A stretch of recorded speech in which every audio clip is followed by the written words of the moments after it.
অতীতেও কখনো কোনো কিছু আমি চাইনি, এখনো কখনোই আমি চাবো না। আমি অনেক ভোটের ডিফারেন্সে জিতাইছি। এখানকার আমার জেলেদের সমস্যা আছে, যদি আমাকে কোনো দায়িত্ব দেওয়া হয় সেটা আন্তরিকভাবে নিষ্ঠার সাথে সততার সাথে আমি পালন করব। 17.5 বছর তার অন্তরীণ ছিলাম, 3টা মৃত্যুদণ্ড, 3বার যাবজ্জীবন আল্লাহ পাক আমাকে মুক্তি করছে।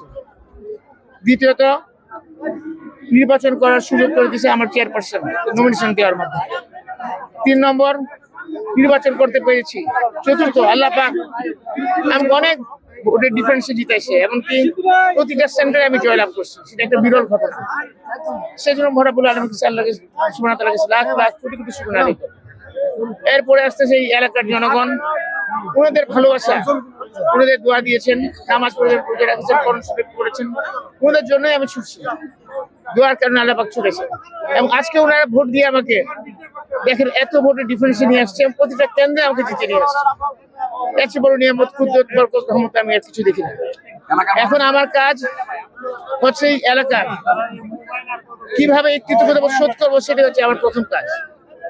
3 থানা বিশেষ করে অনেক এখানে উন্নয়নের কর্মকাণ্ড রয়েছে, কর্মসংস্থানের কাজ হয়ে গেছে।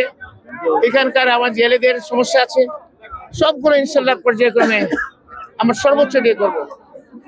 এতটুকু এই মুহূর্তে আমি বলতে পারি আমার এলাকা নিয়ে। অতীতেও কখনো কোনো কিছু আমি চাইনি, এখনো কখনোই আমি চাবো না। এটা রব্বুল আলামিন ডিসাইড করবেন, পাশাপাশি চেয়ারপারসন ডিসাইড করবেন। এটা ওনাদের উপর নির্ধারিত।